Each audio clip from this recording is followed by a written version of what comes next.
ಇನ್ನು ಪರಮಪೂಜ್ಯ ಜಗದ್ಗುರು ಶ್ರೀ ಇಮ್ಮಡಿ ಸಿದ್ದರಾಮೇಶ್ವರ ಮಹಾಸ್ವಾಮಿಗಳು, ಶ್ರೀ ಜಗದ್ಗುರು ಸಿದ್ದರಾಮೇಶ್ವರ ಮಹಾಸಂಸ್ಥಾನ ಬೋವಿ ಗುರುಪೀಠ ಚಿತ್ರದುರ್ಗ ಅವರಿಂದ ಆಶೀರ್ವಚನ. ಬಸವಾದಿ ಶರಣರನ್ನ ಶಿವಯೋಗಿ ಸಿದ್ದರಾಮೇಶ್ವರನ್ನ ಸ್ಮರಿಸಿಕೊಳ್ಳುತ್ತಾ ವೇದಿಕೆ ಮೇಲೆ ವಿರಾಜಮಾನರಾಗಿರುವಂತಹ ಎಲ್ಲ ಪರಮಪೂಜ್ಯ ಜಗದ್ಗುರುಗಳ ಅಡೆದಾವರೊಳಗೆ ಶರಣಾರ್ಥಿಗಳನ್ನು ಸಲ್ಲಿಸಿ, ಯಡಿಯೂರಪ್ಪನವರ ಅಭಿಮಾನೋತ್ಸವ ಸಮಾರಂಭದಲ್ಲಿ ಕೇಂದ್ರ ಬಿಂದುಗಳಾಗಿರುವಂತಹ ಯಡಿಯೂರಪ್ಪನವರ ಆದಿಯಾಗಿ ಎಲ್ಲ ಜನಪ್ರತಿನಿಧಿಗಳಲ್ಲಿ ಸೇರಿರುವಂತಹ ಯಡಿಯೂರಪ್ಪನವರ ಅಭಿಮಾನಿಗಳಲ್ಲಿ ಶರಣಾರ್ಥಿಗಳು.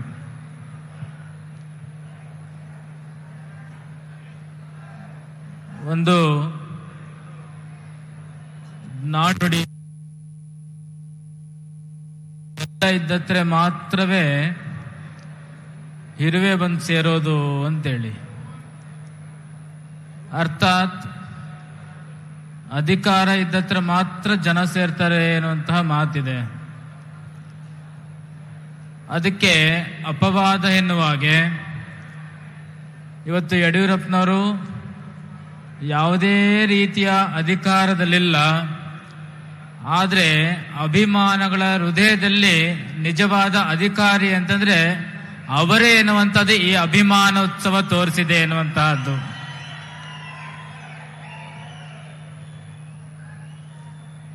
ಬಹಳ ಆಶ್ಚರ್ಯ ಅಂತಂದ್ರೆ, ಯಡಿಯೂರಪ್ಪನವರ ಸಮಾರಂಭದಲ್ಲಿ ಯಡಿಯೂರಪ್ಪನವರು ಸ್ವಾಮೀಜಿಗಳು ಸೇರಿರೋದು ಆಶ್ಚರ್ಯ ಏನಲ್ಲ. ಆದರೆ ಯಡಿಯೂರಪ್ಪನವರ ಕೈಯಲ್ಲಿ ಅಧಿಕಾರ ಇಲ್ಲದಿದ್ರು ಕೂಡ ಯಡಿಯೂರಪ್ಪರ ಹೆಸರಿನ ಜೊತೆಗೆ ನಾವಿದೀ ಎನ್ನುವಂತಹ ಸಂದೇಶ ಸೇರ್ಲಿಕ್ಕೆ ಜನ ಬಂದಿರಲ್ಲ, ಇದು ನಿಜವಾದ ಆಶ್ಚರ್ಯ ಎನ್ನುವಂತಹದ್ದು. ಯೋಗ ಅವಾಗವಾಗ ಬರುತ್ತೆ ಹೋಗುತ್ತೆ, ಯೋಗ್ಯತೆ ಮಾತ್ರ ಸದಾ ಕಾಲ ಇರುತ್ತೆ ಅನ್ನೋದಕ್ಕೆ ಯಡಿಯೂರಪ್ಪನವರ ಅಭಿಮಾನೋತ್ಸವವೇ ಒಂದು ದೊಡ್ಡ ಉದಾಹರಣೆ ಎನ್ನುವಂತಹದ್ದು. ಅವರು ಜನಗಳ ಜೊತೆಯಲ್ಲಿ ಜನಗಳ ಪರವಾಗಿ, ಏನೂ ಇಲ್ಲದಿದ್ದಾಗ ಅವರು ಜನಗಳ ಪರವಾಗಿದ್ರು, ಎಲ್ಲ ಇದ್ದಾಗಲೂ ಜನಗಳ ಪರವಾಗಿ ಆಲೋಚನೆನ ಮಾಡ್ತಾ ಇದ್ರು. ಇವತ್ತು ಮತ್ತೆ ಜನಗಳ ಪರವಾಗಿ ಆಲೋಚನೆ ಮಾಡುವಂತ ಸಮಯ ಬಂದಿದೆ ಅಂತೇಳಿ ಇವತ್ತು ಅವರ ಅಭಿಮಾನಿಗಳು ಮಾಡ್ತಿರುವಂತ ಅಭಿಮಾನೋತ್ಸವದಲ್ಲಿ ಯಡಿಯೂರಪ್ಪನವರ ಯೋಗ್ಯತೆ ಎಷ್ಟು ಈ ರಾಜ್ಯಕ್ಕೆ ಇದೆ ಎನ್ನುವಂತಹದನ್ನ ಮತ್ತೊಮ್ಮೆ ಸಾಬೀತು ಮಾಡಿದಂಗಾಗಿದೆ ಎನ್ನುವಂತಹದ್ದು.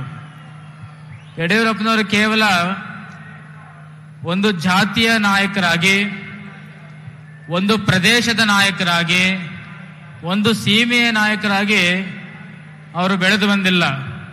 ಅವರಷ್ಟಕ್ಕೆ ಬೆಳೆದಿದ್ರೆ ಈ ವೇದಿಕೆಯಲ್ಲಿ ಜಾತ್ಯತೀತವಾಗಿ ಎಲ್ಲರೂ ಕೂಡ ಭಾಗವಹಿಸ್ತಾ ಇರಲಿಲ್ಲ.